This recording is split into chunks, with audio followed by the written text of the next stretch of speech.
امروز 7 مارچ 2021 شهر کاردیف انگلستان.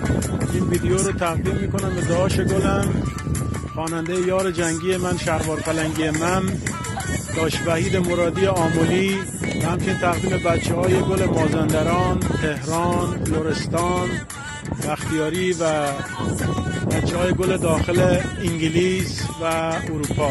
زنده باد ایران و ایرانی.